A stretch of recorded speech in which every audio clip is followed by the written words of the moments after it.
I just want you to know that you are really special.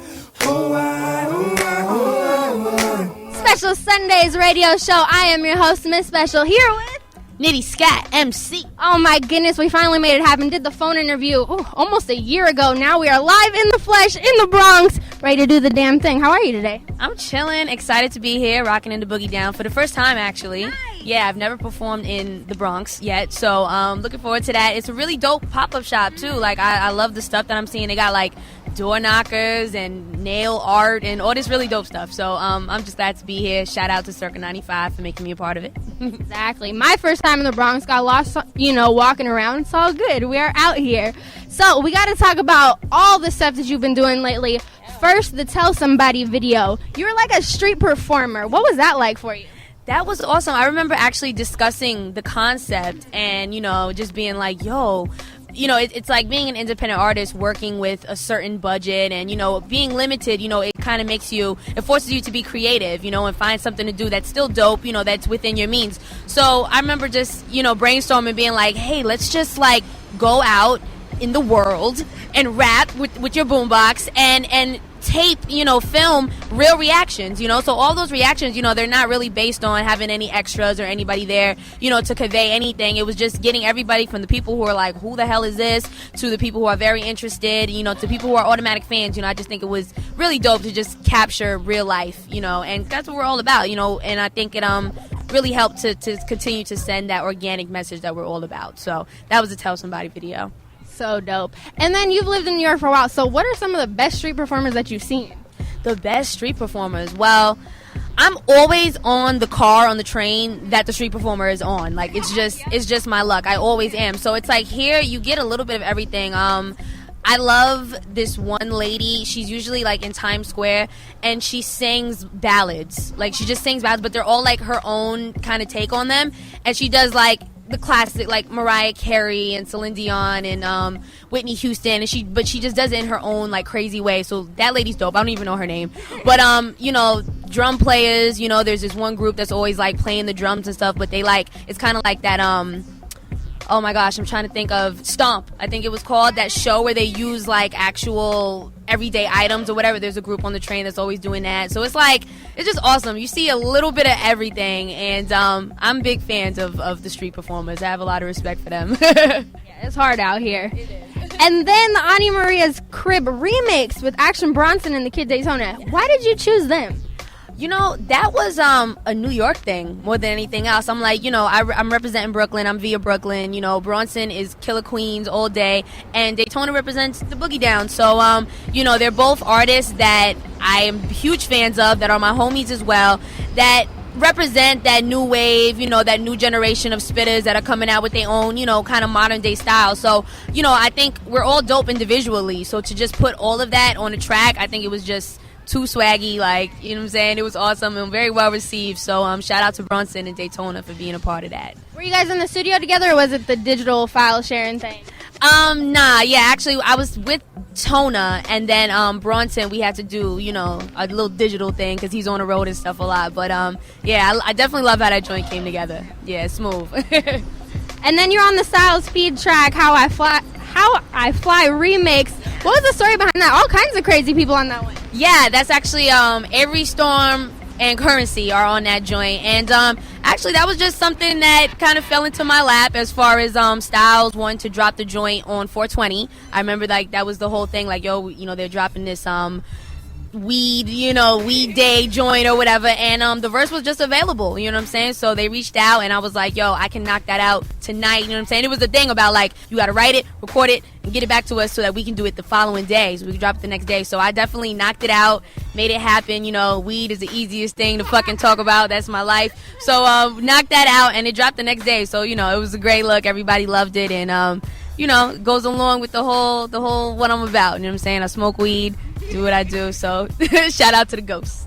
Good times. And then you just dropped with J57 the Like a Prayer song and DJ Element. It was kind of a controversial topic and something that you haven't really touched on. What was the writing process for that?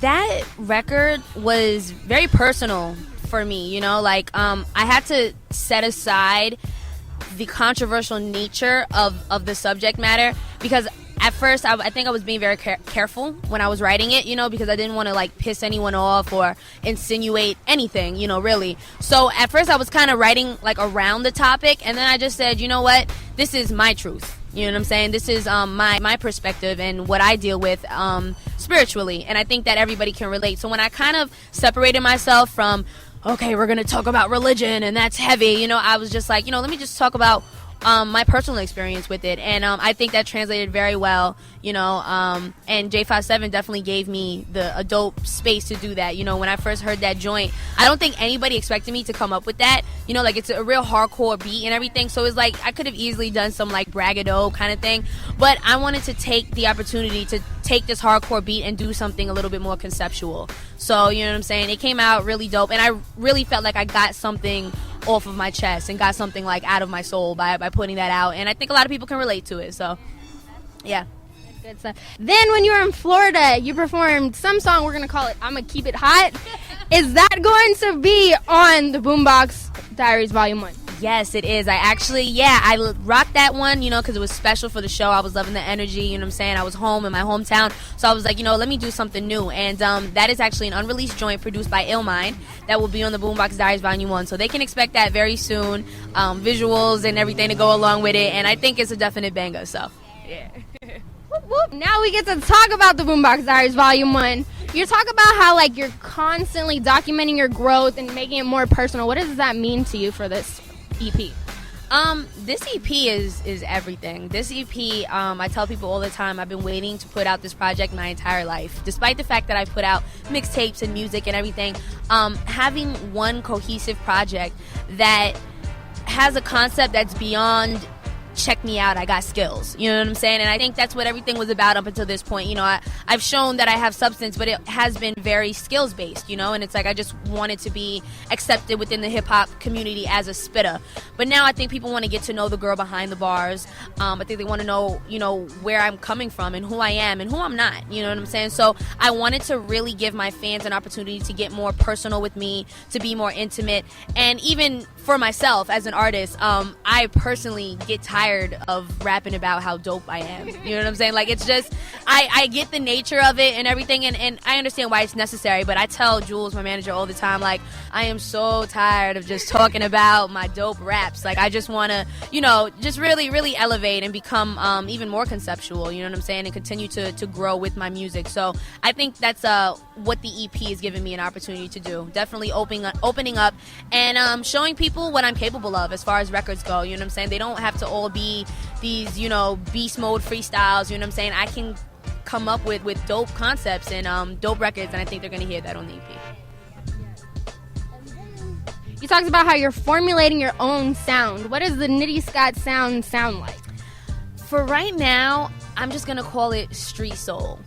And, I think it's always hip-hop, you know what I'm saying? Most definitely, it's always going to, incorporate very, classic hip-hop sounds, but then it has this modern-day sort of twist to it, and then I wanted to have soul, I think that's something that is lacking, especially in this digital age, where even the way that the process of making music, it's all very electronic and digital, and and it's like I just want to add that element of authenticity to my music as well. So street soul, I think that's what I call it for now. You talked about working with like-minded artists and producers. You got Out of Sight, Soulcon, Illmind, 6 Sense, as we talked about earlier, J57. Anybody else add to that list? I do have some other surprise guests on the list, but I can't reveal them just yet. Still surprises. Yeah, they're still under wraps. They're still under wraps. But I have made it a point to reach out and collaborate with artists that I do feel are like-minded, that I feel are bringing the same things to the table, or that, I'm fans of, because I do think that's important. So I definitely made that happen on the EP. We've been saying for a long time, summer, still no street day. We still rocking with that. Yeah, I can legitimately say that it will be in fall 2012.